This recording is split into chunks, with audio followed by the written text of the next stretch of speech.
My name is Cassius. I'm 29 years old, and for 3 years I've been anonymously sending my family $3,500 monthly from my finance job in New York. Due to a banking error, my sister Melody gets all the credit. At my father's 60th birthday dinner, my mother said, "Learn from your sister who sends us money every month, you ungrateful son." When I tried saying, "But that's actually me," my father exploded. "Don't try to steal your sister's accomplishments. If it's really you, then try stopping the payments." So I did.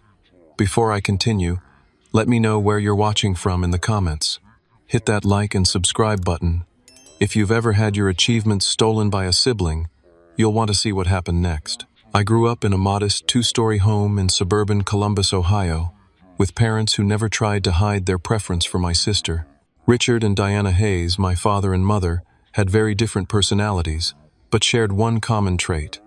They both thought the sun rose and set with Melody. From my earliest memories, the disparity in how we were treated was painfully obvious. Take our birthdays, for example. When Melody turned 10, my parents transformed our backyard into a carnival complete with a hired clown, pony rides, and personalized cupcakes for 30 kids. When I turned 10 just 2 years later, I got a store-bought cake and was allowed to invite 3 friends for pizza and a movie. My mother claimed it was because boys don't care about parties as much as girls do, but even then, I knew that wasn't the whole truth. The same pattern continued with our academic achievements. When Melody brought home a B+ on her report card, my parents would take her out for ice cream to celebrate her hard work. When I brought home straight A's, my father would glance at it and say, "That's what we expect from you," before returning to his newspaper. My mother might say, "Good job, Cassius," but there was never any celebration, never any recognition that I had actually accomplished something difficult. Sports were no different. I was a championship swimmer throughout high school, breaking 2 regional records my senior year. My trophies and medals were kept in a box in the basement, while Melody's participation trophies for 1 season of junior varsity volleyball occupied the front and center position in our family's trophy cabinet. "Your sister needs the encouragement," my mother explained when I questioned the arrangement. "You don't need trophies to validate you." My father, Richard, was an electrical engineer with deeply traditional values about masculinity and success. He had grown up with a father who worked in the coal mines of West Virginia, a man who measured his worth by his ability to put food on the table. My grandfather had passed those values down to my father, who then tried to instill them in me. "Men should be providers, not complainers," was one of his favorite sayings whenever I expressed any dissatisfaction with how I was being treated. "Stop whining and start doing something worthwhile with yourself." Emotional stoicism was expected of me from a young age. When I fell and broke my arm at age 7, my father told me to tough it out as he drove me to the hospital, while I sat in the back seat trying not to cry. When Melody sprained her ankle at 13, he carried her to the car and stroked her hair the entire way to the emergency room, telling her how brave she was. To my father, financial success was the primary measure of a man's worth. He would evaluate every male acquaintance based on their job, their car, their house. "See that man?"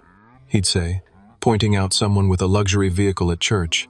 "That's what success looks like, Cassius. That's what you should be aiming for." My mother, Diana, was a high school English teacher with a passive-aggressive communication style that could cut deeper than my father's direct criticism. She specialized in constant comparison between my sister and me. "Why can't you be more like your sister?" became the soundtrack of my childhood. Whether it was about keeping my room clean, or how I spoke to adults, or the way I dressed, everything was measured against Melody's supposed perfection. Her comments were designed to seem helpful but always left me feeling inadequate. "You know, Cassius, you might make more friends if you were outgoing like Melody." Or, "Those grades are good, but imagine if you applied yourself the way your sister does, you could be exceptional." She was the master of the backhanded compliment. "You clean up well when you actually try," she'd say if I dressed up for a special occasion, as if my normal appearance was somehow disappointing to her. Melody herself, 2 years older than me at 31, had perfected the art of being 2 different people. To the outside world, especially to our parents, she was charming, thoughtful, and accomplished. She knew exactly how to work people, how to make them feel special, while simultaneously elevating herself in their eyes. But privately, Melody was calculating and manipulative. She had an uncanny ability to take credit for other people's work. In high school, she somehow managed to get her name listed first on a science project that I had stayed up 3 nights completing. In college, according to mutual friends, she would contribute minimally to group assignments but somehow end up receiving the highest praise during presentations. While maintaining her perfect image to our parents, Melody's real life was actually chaotic. She bounced between jobs every 6 to 18 months, always with a dramatic story about toxic workplaces or unappreciative bosses. Her romantic relationships followed a similar pattern, intense beginnings followed by spectacular implosions that were never somehow her fault. Family gatherings were exercises in walking on eggshells. Thanksgiving, Christmas, Easter, all featured the same tense dynamic beneath forced smiles. My father's temper would flare at the slightest provocation, usually directed at me if I spoke too loudly, or used the wrong fork, or didn't compliment my mother's cooking enthusiastically enough. Melody would hold court, regaling everyone with exaggerated stories of her achievements, while my mother beamed with pride. I would sit quietly, knowing that drawing attention to myself usually resulted in some form of criticism. Cassius is doing fine at his little office job, my mother would tell relatives when asked about me, dismissing my career with vague generalities, while spending 20 minutes detailing Melody's most recent promotion, which I later learned was usually just a title change with no additional responsibility or compensation. I learned to exist on the periphery of my own family, a supporting character in the ongoing drama that revolved around my sister. I became skilled at nodding, smiling, and finding reasons to leave rooms when conversations became too uncomfortable. I developed the ability to appear engaged while mentally transporting myself elsewhere, counting the minutes until I could return to the relative safety of my own life, away from their judgment. I left home the day after high school graduation, determined to prove myself even if no one in my family was watching. With a small scholarship and student loans to cover the rest, I enrolled at State University, 3 hours and a world away from Columbus. My parents seemed almost relieved to see me go, dropping me off at the dormitory with a quick hug and reminders to study hard before driving off to help Melody decorate her new apartment near her, more prestigious university. That first year was an education in more ways than one. For the first time, I was completely responsible for myself, my schedule, my finances, my successes and failures. I worked 20 hours a week at the university bookstore while carrying a full course load. My tiny dorm room with its persistent smell of mildew and a roommate who played video games until 3 in the morning was still preferable to being at home, where I was constantly measuring myself against impossible standards and coming up short. The finance and accounting classes that would eventually lead to my career were brutal. Numbers had never come easily to me the way words did, but I was determined to succeed in a field that my father would respect. I studied until my eyes burned, joined study groups with smarter classmates, and visited professors during office hours to clarify concepts I couldn't grasp. It was during one of these office hour visits that I met Professor Harrison, the first person who seemed to see potential in me that had nothing to do with my sister. A former investment banker with a no-nonsense teaching style, Harrison intimidated most students. But when I showed up at his office with specific, well-researched questions about portfolio diversification strategies, something changed in his demeanor. "You know, Hayes," he said, he never used first names, "you think differently than most of the robots I teach. You're actually considering the human element behind the numbers. That's rare." That single comment did more for my confidence than 18 years of living with my family. Harrison became my mentor, recommending me for an internship at a local financial advisory firm the summer after my sophomore year. That internship changed everything. I discovered I had a talent for explaining complex financial concepts in simple terms that clients could understand. I wasn't just good with numbers, I was good with people, and that combination made me valuable. The firm offered me a part-time position during my junior and senior years, and I graduated with actual experience on my resume. My first full-time job after college wasn't glamorous. I worked at a small firm where the owner, Walter, took credit for my ideas and paid me barely enough to cover rent and student loan payments. I lived in a rundown apartment with 2 roommates, ate ramen noodles more often than I'd like to admit, and wondered if I had made a terrible career choice. 8 months in, during a company restructuring, I was laid off. Walter called it a strategic reduction in workforce, but I later learned he'd kept his nephew, who had just graduated with a communications degree and no finance experience. I spent a week in a depression, barely leaving my room, ignoring calls from my roommates and friends. My parents didn't know I hadn't told them about the job loss, knowing it would just confirm their low expectations of me. On the 8th day, I got angry. Not the explosive anger of my father, but a cold, focused rage that propelled me out of bed and into action. I updated my resume, reached out to Professor Harrison for a reference, and applied to 23 positions in 48 hours. 2 weeks later, I interviewed at Davidson and Murrow, a prestigious investment firm that normally wouldn't look twice at someone with my limited experience. But Harrison had called in a favor with a former colleague, and I had spent days preparing for the interview, researching the company's recent projects and developing ideas specific to their client base. The hiring manager, Sophia Williams, was clearly skeptical when I walked in. "Your resume is thin," she said bluntly. "Convince me why we should take a chance on you." Instead of giving a generic answer about being a hard worker or fast learner, I pulled out a folder containing a detailed analysis of how one of their publicly disclosed investment strategies could be optimized for their demographic of clients. It wasn't perfect. I learned later that I had overlooked some regulatory constraints, but it showed innovative thinking and preparation that apparently no other candidate had demonstrated. I left with a job offer that doubled my previous salary and a clear understanding of the expectations. Work hard, learn fast, prove yourself, and I did. For the first 2 years, I regularly worked 80-hour weeks, coming in early to prepare for meetings and staying late to ensure every detail was perfect. I volunteered for the projects no one wanted, became the go-to person for difficult clients, and continuously educated myself on emerging market trends. My breakthrough came during my 3rd year at the firm. A major client was considering pulling their 8-figure portfolio due to concerns about market volatility. I spent a weekend analyzing their specific holdings and developing a custom hedging strategy that would protect their principal while still allowing for growth in certain sectors. The presentation to the client was supposed to be handled by my supervisor, but he came down with food poisoning the night before. I was thrust into the spotlight, presenting directly to the client's board of directors with less than 12 hours to prepare. Not only did we retain the client, but they increased their investment by 30% based on my recommendations. 3 months later, I was promoted to senior advisor with my own client portfolio to manage. By 28, I was the youngest person at my level in the company's history. By 29, my current age, I was managing over $200 million in investments and had developed a reputation for creative problem solving and exceptional client retention. With success came financial security I had never known. I moved from my shared apartment to a 1-bedroom in a doorman building. I bought clothes that weren't on clearance. I started a substantial retirement fund and paid off my student loans years ahead of schedule. For the first time in my life, I had more than enough.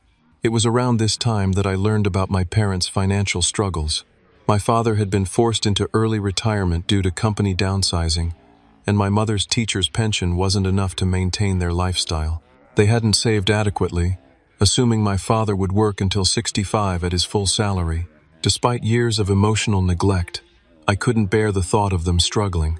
I set up an anonymous monthly transfer of $3,500, enough to cover their mortgage and utilities, but not so much that they would become suspicious about the source.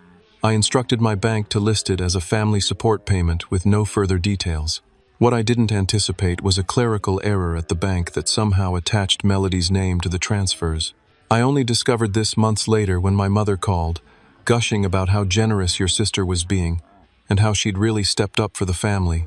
I could have corrected the misunderstanding then, but something stopped me. Part of me wanted to see how long this would go on, how long they would continue to attribute to Melody something that she hadn't done. Another part, the part I'm not proud of, was curious about how they would treat me if they ever discovered the truth. And so I said nothing, continuing the payments while listening to my parents sing Melody's praises during our infrequent phone calls. "Your sister is so successful," they would say. "She's really made something of herself." All while believing I was barely getting by in my little office job. The irony might have been amusing if it hadn't been so painful. My father's 60th birthday brought me back to Columbus for the first time in 8 months. I had missed the previous Thanksgiving and Christmas, citing work commitments that weren't entirely fictional. The truth was, I had reached a point where each visit home left me emotionally drained for weeks afterward. As my flight descended toward Ohio, I could feel the familiar knot of anxiety tightening in my stomach. I had sent an expensive watch as my father's birthday gift, a Rolex Datejust that cost more than my monthly rent, but had received only a brief text message in response. "Thanks for the watch." No acknowledgement of the significance of the gift, no recognition that it represented a level of success he had always pushed me toward. I rented a car at the airport instead of asking for a pickup, giving myself the freedom to escape if necessary. Pulling into the driveway of my childhood home, I took several deep breaths and put on what my college roommate used to call my game face, pleasant, unaffected, impervious to criticism. My mother answered the door with a distracted air, her eyes immediately looking past me toward the driveway. "Is Melody with you?" she asked instead of a greeting. "No, Mom. We don't live in the same city, remember? She's in Chicago, I'm in New York." I stepped inside, dragging my weekend bag behind me. Of course," she said, finally offering a brief hug. "It's just that she said she might pick you up from the airport. She's always so thoughtful that way." I bit back the obvious response that if Melody had planned to pick me up, she would have told me and instead asked, "How's Dad?" "Oh, you know your father. Grumpy about turning 60. Go say hello, he's in the den watching the game." My father was indeed watching football, but his attention shifted to me as soon as I entered the room. His eyes performed the usual inspection, taking in my haircut, too long, my clothes, too formal for a family gathering apparently, my overall appearance, too thin, not enough sun. "Cassius," he said with a nod, not rising from his recliner. "Glad you could make it. Happy birthday, Dad. How does it feel to be 60? Feels like 59, but with more people reminding you you're getting old." He gestured to the chair across from him. "Sit down. Tell me about New York. Still at that same company?" This was his way of asking if I had advanced in my career, if I was finally becoming the success he had always demanded. I sat and gave him the simplified version of my professional life. Challenging but rewarding, good prospects for the future, enjoying the city. I didn't mention my promotion, my client portfolio, or my income. Experience had taught me that sharing achievements only led to them being minimized or compared unfavorably to Melody's. Speaking of Melody, she arrived with her trademark dramatic entrance about an hour later. The doorbell rang repeatedly, followed by her voice calling out, "The favorite child has arrived. Where's my birthday boy?" My father transformed before my eyes, rising from his chair with newfound energy, his face breaking into a wide smile. "There she is," he called back, heading to the front door. I remained seated, listening to the effusive greetings, the exclamations over how wonderful she looked, the laughter at whatever clever thing she had just said. When they entered the den, Melody gave me a quick, artificial hug. "Little brother, looking corporate as always. Do they make you wear a tie on weekends too?" She laughed as though she'd said something hilarious, and my parents chuckled along. "Good to see you too, Melody," I replied with a practiced smile. Dinner was scheduled for 6 o'clock. My mother had prepared all of Melody's favorite dishes, her famous pot roast, scalloped potatoes, roasted Brussels sprouts with bacon, which Melody claimed to have introduced to the family, though I had been making them for years, and chocolate lava cake for dessert. We gathered around the dining table that had been in my mother's family for generations, a heavy oak piece that had witnessed countless family dynamics play out over its polished surface. My father sat at the head, my mother at the foot, with Melody and me facing each other across the middle. The good china was out, along with the crystal glasses that were only used for special occasions. The tension beneath the celebration was palpable, at least to me. My mother fluttered around Melody, refilling her water glass whenever it dropped below half, asking if the temperature of the food was to her liking.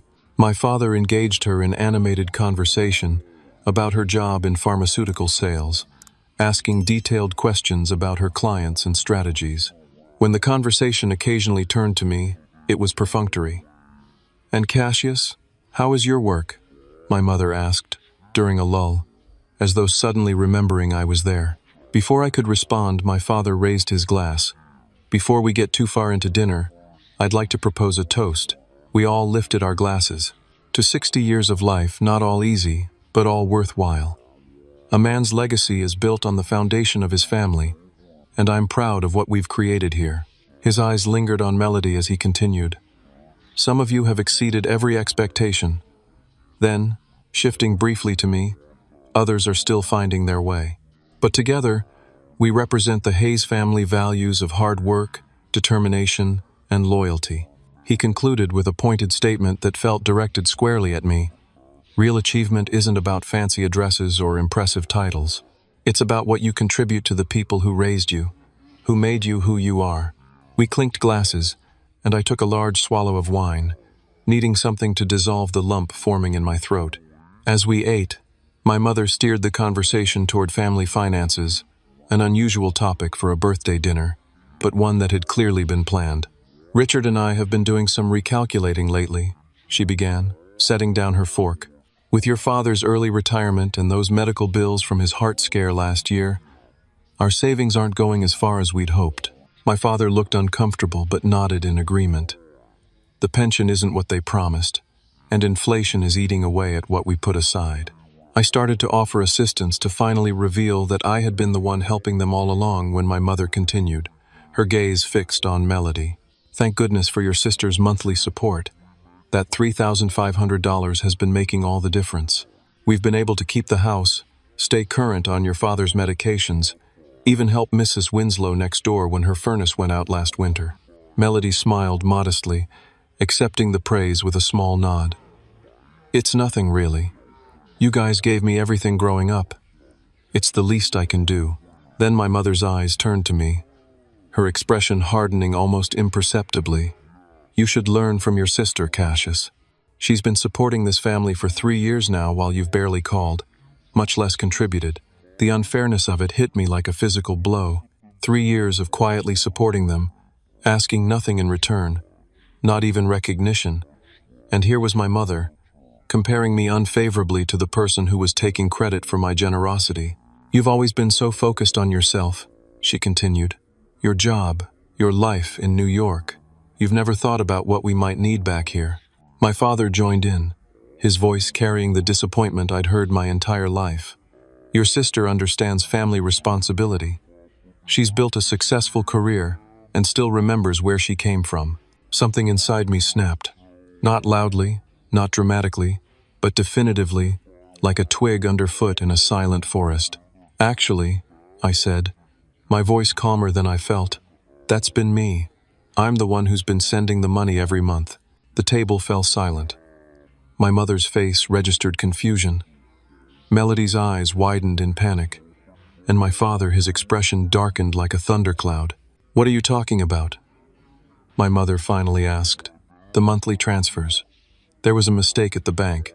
They've been coming from my account, not Melody's." Before I could elaborate, my father's fist came down on the table hard enough to make the glasses jump. "Don't try to steal your sister's accomplishments," he shouted. "She's been helping us while you've been off playing big shot in New York." "Dad, No," he cut me off. "This is exactly the kind of behavior that's always disappointed me. Always trying to one-up your sister, always needing to be the center of attention." My mother looked between us, clearly unsure what to believe. Melody sat frozen, her face a mask of artificial concern hiding very real fear. My father delivered what he thought was the killing blow. "If it's really you sending the money, then try stopping the payments. See what happens." The silence that followed was absolute. I looked at each of their faces, my father's red with anger, my mother's pinched with confusion, Melody's carefully composed in a simulation of injured innocence. "Maybe I will," I said quietly. The rest of dinner passed in strained conversation about neutral topics, the weather, the neighbors, my father's golf game. I retreated into the shell I had perfected over years of family gatherings, saying little, agreeing with whatever was said, waiting for an appropriate moment to excuse myself. As soon as dessert was over, I claimed an early flight the next morning, and the need to review work documents as my reason for retiring to the guest room. No one protested. No one asked me to stay.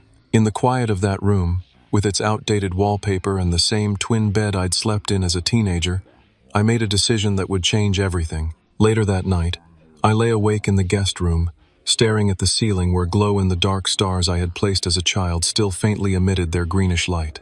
The irony wasn't lost on me. I had created my own constellation on that ceiling because my father had refused to buy me a telescope. "Those are for kids who have potential in science," he had said. "Melody's the one who's good at that." Melody had received a telescope for Christmas that same year. She used it twice. I replayed childhood memories in my mind, examining them with adult perspective. The time I won the 5th grade spelling bee, but my parents missed it for Melody's dance recital. The high school graduation where my father's only comment on my valedictorian speech was that I should have made eye contact more like Melody did during her class president address the year before. The college acceptance letters, mine to State with a partial scholarship, hers to Brentwood with no financial aid, and how my father had framed hers while mine was pinned to the refrigerator temporarily before disappearing. Why did I continue trying to win their approval? What was I hoping to prove, and to whom? I reached for my phone and called Kyle, my best friend since college, who understood my family dynamic better than anyone. "Hey man," he answered, despite the late hour. "How's the birthday extravaganza?" "A disaster," I replied, keeping my voice low. "Complete disaster." I recounted the dinner conversation, my revelation, my father's accusation, the challenge to stop payments. Those ungrateful. Kyle cut himself off. "Sorry, I know they're your parents, but seriously? You've been bankrolling them for 3 years and they've been giving your sister all the credit?" "That's about the size of it," I said, feeling a strange relief at having someone validate my feelings. "And your sister just let them believe it was her? That's next level messed up, Cass. It gets worse. Apparently she's been actively taking credit for it, acting like it's her big sacrifice to help the family." Kyle was silent for a moment. "They don't deserve your money, man. You know that, right?" Did I know that? I wasn't sure. Despite everything, they were still my parents. Still the people who had raised me, however imperfectly. "I don't know what to do," I admitted. "Part of me wants to just cut off the payments, like Dad challenged. But then what happens to them? Their mortgage, Dad's medications. That's not your responsibility," Kyle insisted. "Especially not when they treat you like this. Would they do the same for you if the situations were reversed?" We both knew the answer to that. "Look, I'm not telling you what to do," Kyle continued. "But maybe it's time to start putting yourself first for once. You've spent your whole life trying to earn their approval. When is it enough?" After we hung up, I couldn't stop thinking about Kyle's question. When would it be enough? When would I stop trying to prove myself to people who seemed constitutionally incapable of seeing my worth? I thought about other times Melody had taken credit for my work or accomplishments. There was the family recipe for bourbon pecan pie that I had perfected after months of tweaking the traditional formula. Melody had taken my recipe to a family reunion, claimed it as her own creation, and received effusive praise from relatives. When I mentioned that it was actually my recipe, I was met with skeptical looks, and my Aunt Barbara saying, "Now Cassius, don't be jealous of your sister's talents." Then there was the school science project in 8th grade. A working model of a hydroelectric dam that I had built entirely on my own. Melody, then a sophomore in high school, had casually mentioned the project to my parents as the damn thing Cassius and I have been working on, despite not having lifted a finger to help. When it won first prize, my parents congratulated us both. It was a pattern throughout our lives. Melody positioning herself to share in or outright steal any recognition that might come my way, while my parents either enabled the behavior or remained willfully blind to it. I opened my banking app and navigated to the recurring transfers section. The next payment was scheduled for the 15th of the following month, 2 weeks away. My finger hovered over the cancel recurring payment button. Was I really going to do this? Cut off my parents financially to prove a point? But it wasn't just about proving a point, I realized. It was about finally standing up for myself, about refusing to participate any longer in a family dynamic that had been harmful to me for decades. It was about setting a boundary, perhaps the first real boundary I had ever established with my family.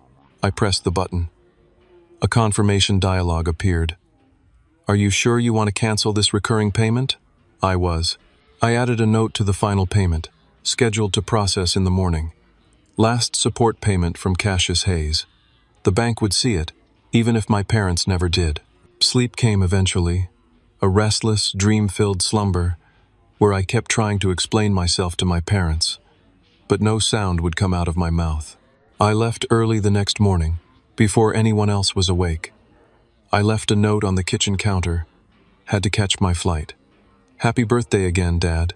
Cassius." The drive to the airport was silent.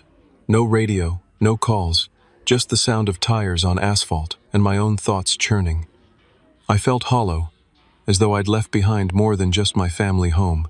I'd left behind the version of myself that still hoped, somehow, to be seen and valued by the people who should have seen and valued me all along. The flight back to New York was a blur. I declined the complimentary beverage, closed my eyes, and tried to process the emotions cycling through me. Guilt, anger, resolve, sadness, and underneath it all, a strange sense of liberation.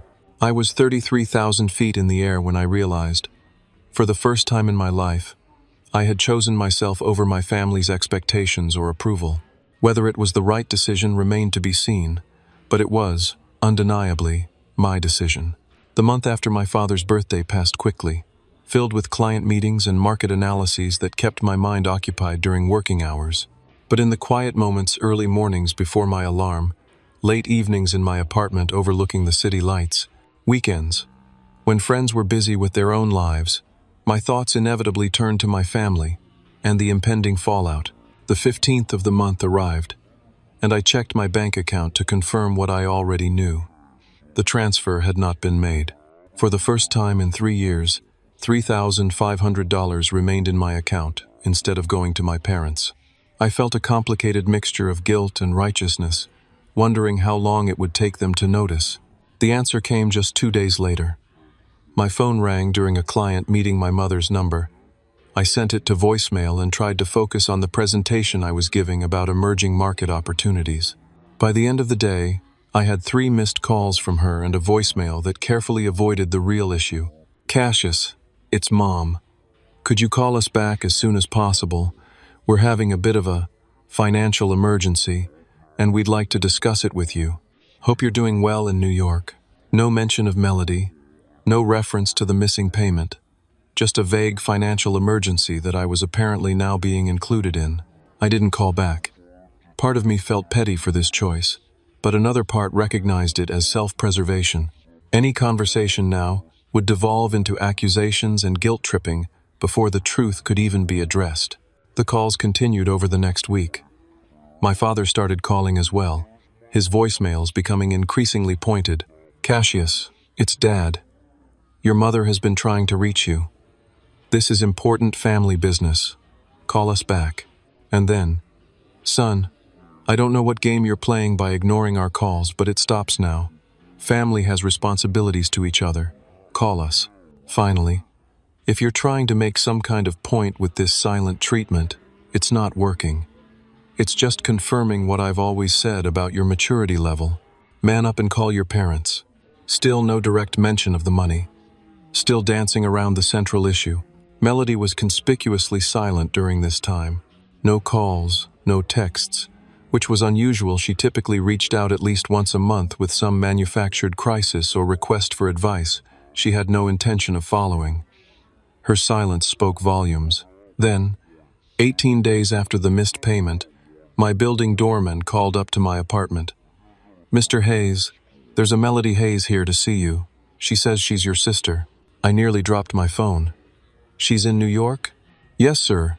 She's quite insistent about seeing you." I considered refusing, telling him to send her away. But this confrontation was inevitable, and perhaps it was better to have it on my home turf. "Send her up, please." 3 minutes later, a sharp knock on my door announced her arrival. I opened it to find Melody looking distinctly unlike herself. Her usually immaculate appearance was disheveled hair pulled back carelessly, minimal makeup, clothing that looked slept in. Her eyes were red-rimmed, either from crying or lack of sleep or both. "We need to talk," she said without preamble, pushing past me into my apartment. She stopped in the entryway, taking in the space with obvious surprise. My apartment wasn't extravagant by New York standards, but it was certainly nicer than what someone in a little office job should be able to afford: hardwood floors, high ceilings, modern furniture, floor-to-ceiling windows with a partial view of the park. "This is where you live?" she asked, her tone accusing, as though I had been deliberately deceiving the family about my circumstances. "Yes," I replied simply. "Would you like some coffee?" "I don't want coffee, Cassius. I want to know why you stopped the payments to Mom and Dad." So we were getting right to it. No pretense, no manipulation at least. Not the subtle kind she usually employed. "You mean the payments everyone thought were coming from you?" I kept my voice level, determined not to let emotion drive this conversation. Melody's shoulders slumped, and she sank onto my couch uninvited. "Look, I never asked for that. It was a mistake, and then it just continued. A mistake that you actively perpetuated. A mistake that you used to boost your standing with Mom and Dad." "It wasn't like that," she protested weakly. "Then what was it like, Melody? Explain it to me. Help me understand how my sister allowed our parents to believe she was financially supporting them when it was actually me." She was quiet for a long moment, staring at her hands. When she finally spoke, her voice had lost its defensive edge. "It started with Mom calling to thank me for the money. I was confused, but before I could correct her, she was going on about how proud she was, how she'd always known I would take care of them, and you couldn't bring yourself to tell her the truth." "I was going to, but then, it felt so good, Cassius, to have them look at me the way they've always looked at you." I laughed, a short, incredulous sound. "The way they've always looked at me? Are you serious right now?" Melody seemed genuinely confused. "Yes, the smart one, the responsible one, the one who was going to be successful. Do you have any idea what it's like growing up as the disappointing child?" I stared at her, unable to process what I was hearing. "Melody, they adored you. They still adore you. Everything you did was celebrated. Everything I did was expected or ignored." She shook her head. "That's not how it was. They pushed me because they didn't think I was good enough. They left you alone because they knew you'd succeed regardless." We were silent, both contemplating this fundamental disconnect in how we had experienced our shared childhood. Had we really grown up in the same household with such completely different perceptions? "Regardless," I finally said, "you knew the money was coming from me, and you let them believe it was from you, for 3 years. She didn't deny it. And now you've stopped it to, what? Expose me, get back at them." "I stopped it because I'm done enabling this whole dysfunctional dynamic. I'm done being the family ATM, while also being the family disappointment." "You don't understand what you've done," Melody said, leaning forward. "They're counting on that money. Dad's medication isn't fully covered by insurance. The house needs a new roof. And you couldn't help with any of that? What exactly do you do with your pharmaceutical sales income, Melody?" Her gaze dropped again. I don't have that job anymore." "Since when?" "Since about 18 months ago. I've been doing gig work, some consulting, but it's not stable." The pieces started falling into place. "So, when Mom and Dad talk about your successful career, I let them believe what they want to believe," she admitted. "It's easier than disappointing them." "What happened to the pharmaceutical job?" Melody sighed. "I got fired for fudging my sales numbers. I was trying to keep up with the top performers, took some shortcuts, got caught." "And your apartment in Chicago?" "I had to give it up last year. I've been staying with friends, subletting when I can afford it." "So, where are you living now?" I asked, already suspecting the answer. "Back with Mom and Dad," she confirmed. "Temporarily," I told them, "just until my next big contract comes through." The more we talked, the clearer the picture became. Melody was in massive credit card debt from trying to maintain the appearance of success. She had started and failed 3 different entrepreneurial ventures that our parents knew nothing about. She was essentially homeless and unemployed, surviving on a combination of her charm and other people's goodwill. "And you never thought to tell Mom and Dad the truth?" to ask for help openly, instead of perpetuating this fiction. You don't understand, she insisted. They would be devastated. All these years they've been bragging about me to the neighbors, to the family. Melody's doing so well. Melody's got such a bright future. Finding out it was all a lie would kill them. So instead, you let them believe you were financially supporting them, when actually you're living off them. I'm not proud of it, she said quietly. But I didn't know what else to do. And then you had to go and complicate everything by telling them you were sending the money. I told them the truth. I corrected her. Something you might want to try sometime. The truth isn't going to pay their mortgage, she shot back. Neither are you, apparently. We glared at each other across the coffee table.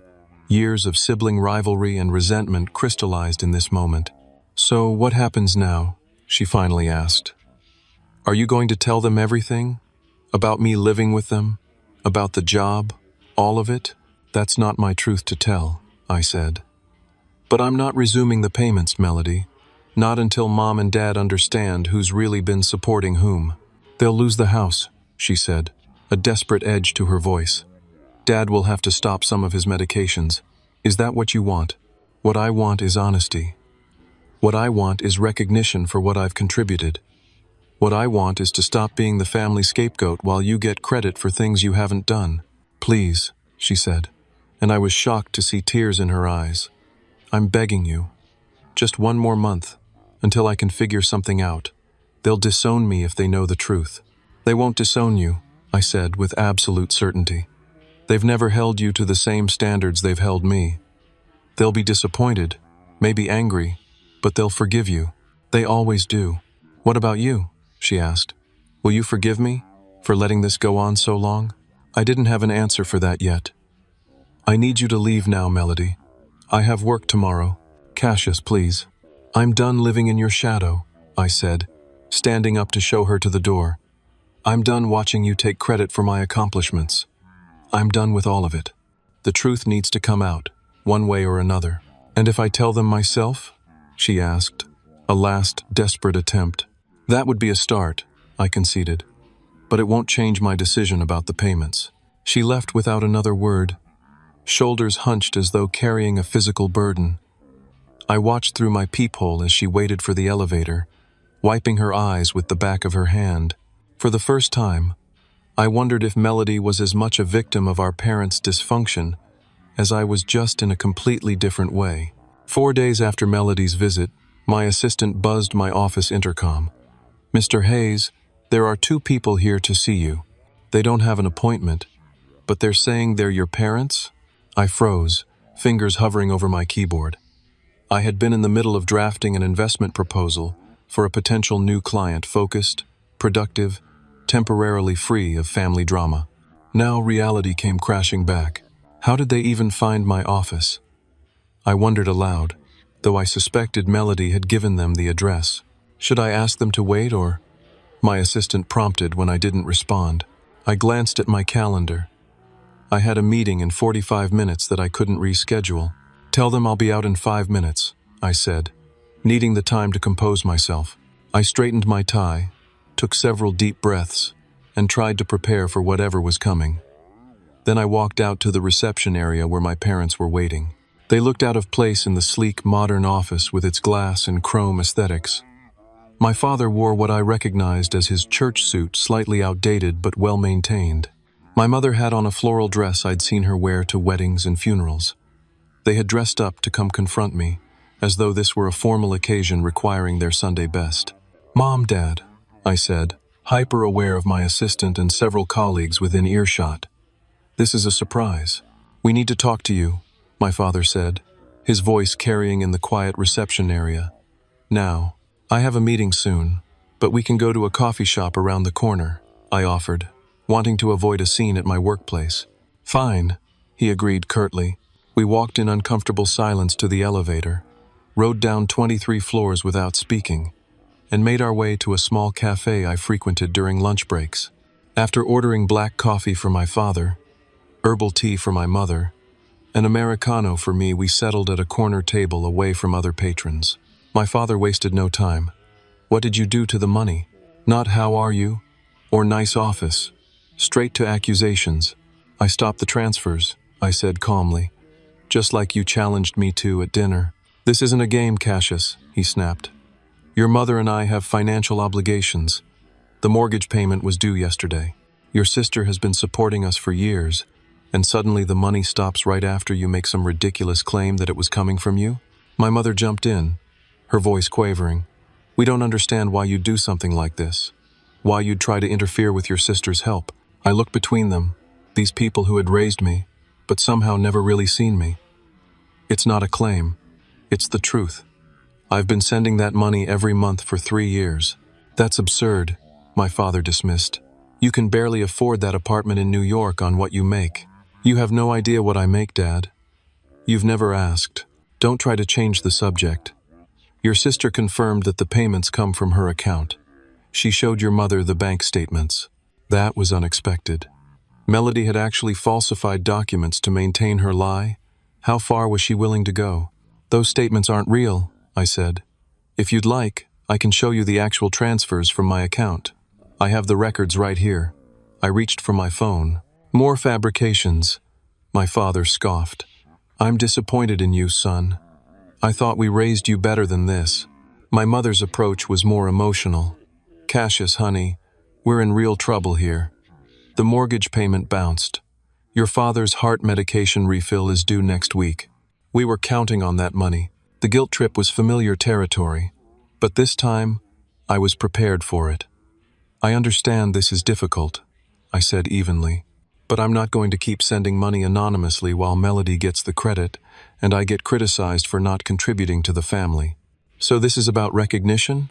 My father's voice rose. About getting a pat on the head? Grow up, Cassius. A few cafe patrons glanced our way, and I lowered my voice, encouraging them to do the same. This isn't about recognition. It's about honesty. It's about the fact that you've always seen what you wanted to see when it comes to both me and Melody. What's that supposed to mean? My mother asked defensively. It means that Melody isn't the successful pharmaceutical sales representative you think she is. She was fired over 1.5 years ago. She's been living with you, not because she's between fancy apartments, but because she can't afford her own place.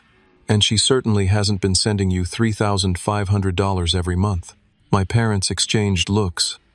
I could see doubt beginning to creep into my mother's expression, but my father remained steadfast in his denial. More lies, he said, but with less conviction than before. Why are you trying to tear down your sister? What kind of man does that make you? Something snapped inside me, not in anger, but in clarity. I placed my phone on the table and pulled a folder from my messenger bag. These are bank statements showing the transfers from my account to yours, dating back 3 years, I said, sliding the folder toward them. Every monthly transfer is highlighted. You'll notice they match exactly the amounts and dates of the payments you've been receiving. My father ignored the folder, but my mother hesitantly opened it, her eyes widening as she scanned the contents. This could be faked, my father insisted, though he hadn't even looked at the documents.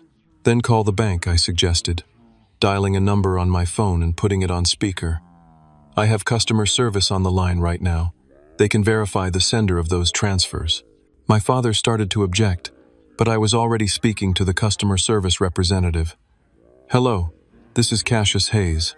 I'm calling with my parents present to verify some information about recurring transfers from my account. I have the transfer verification numbers here.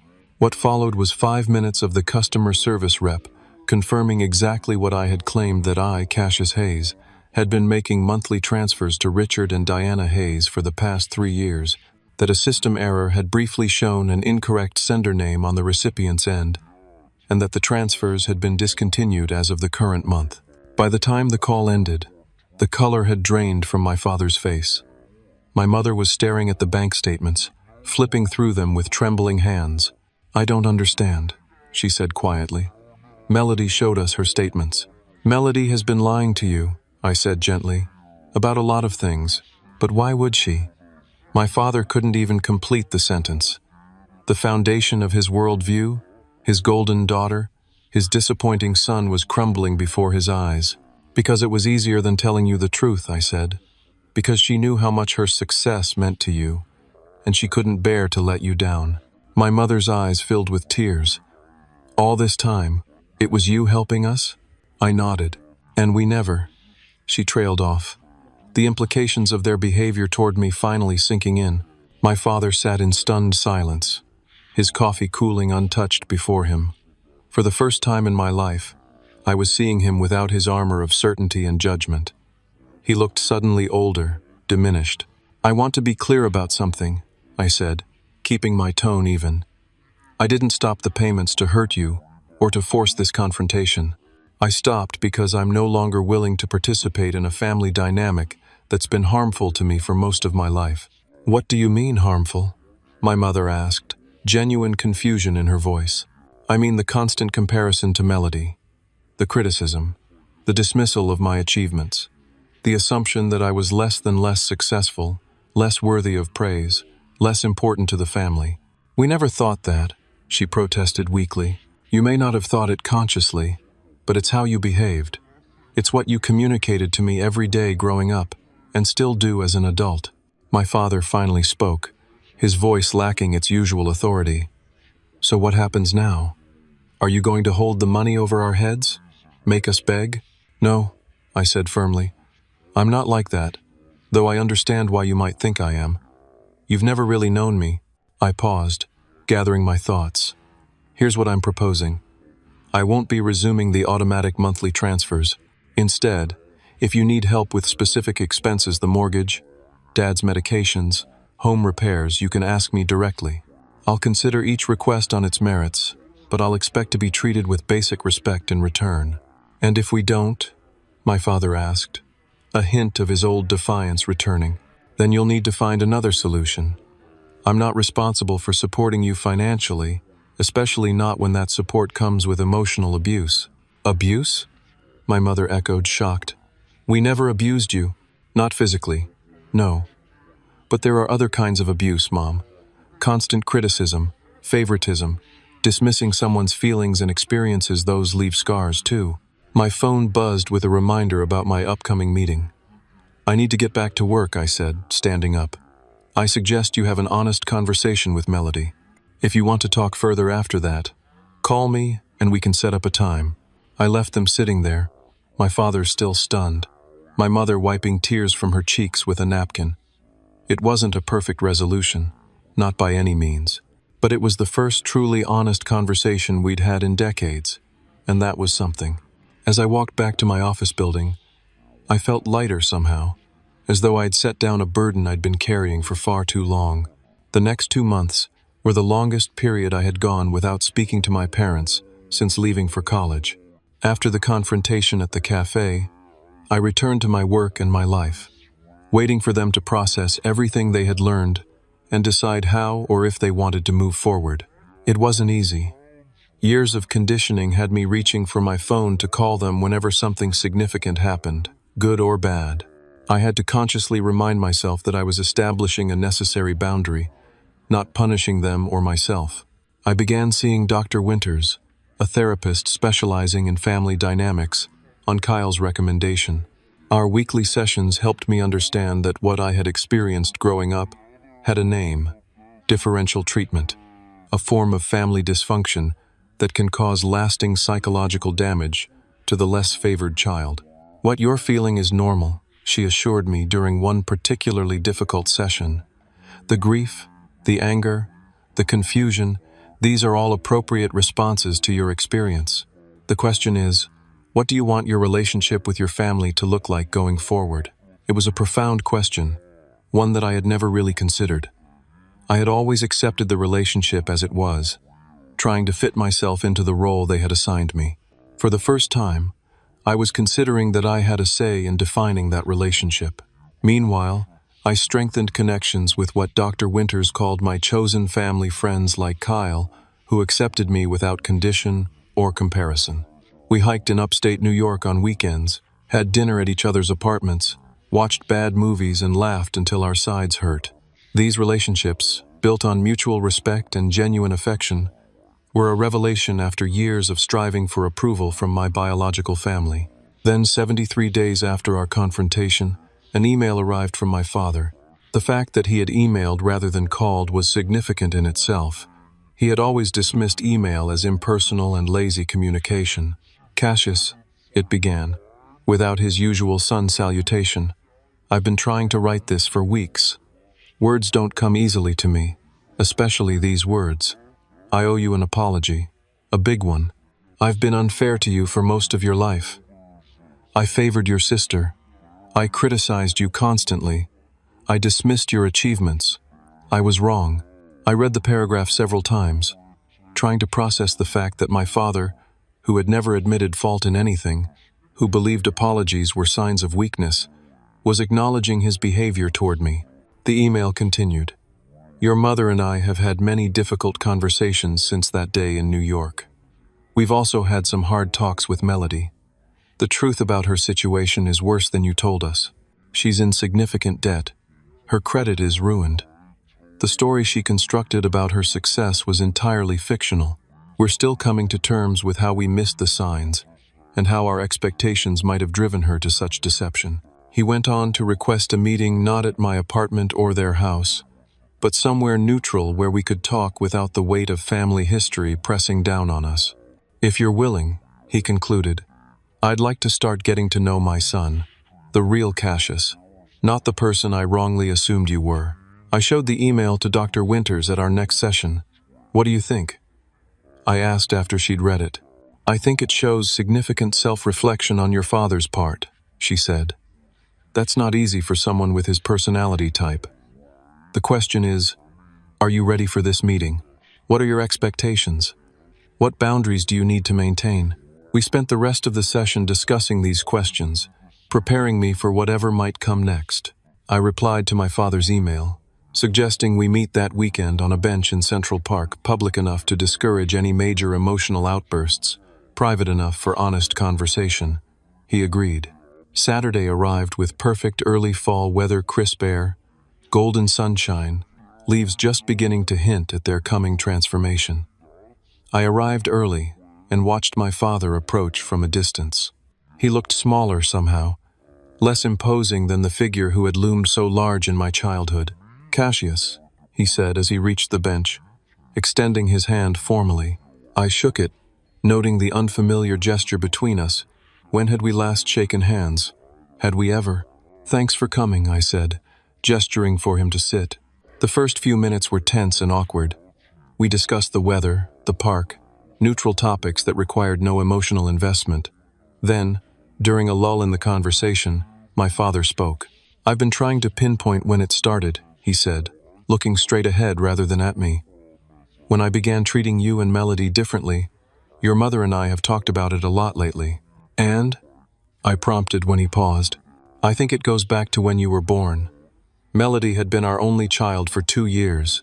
She was challenging from the start, colicky, demanding, always needing attention. Then you came along, and you were so easy. You slept through the night early. You rarely cried. You seemed content just watching the world around you." He turned to look at me. I started giving Melody more attention because she seemed to need it more. You were so self-sufficient, even as a baby, and that pattern just continued." Melody demanded. We gave. You accepted whatever was offered. It was a startling insight, one I had never considered. My independence, which I had cultivated as a defense mechanism against their indifference, had actually helped trigger that indifference in the first place. "That doesn't excuse how we treated you," he continued. "But it helps me understand how it started, how something that might have made sense when you were infants became this destructive pattern that continued into adulthood." We talked for nearly 2 hours on that bench. My father spoke more openly than he ever had before about his own father's emotional distance, about the pressure he felt to succeed, about how he had unconsciously transferred those pressures to me while sheltering Melody from them. "I saw myself in you," he admitted, "and I think I was harder on you because of it, because I wanted you to be tougher than I was, more successful than I was. With Melody, I didn't have those expectations. She was allowed to fail in ways you weren't.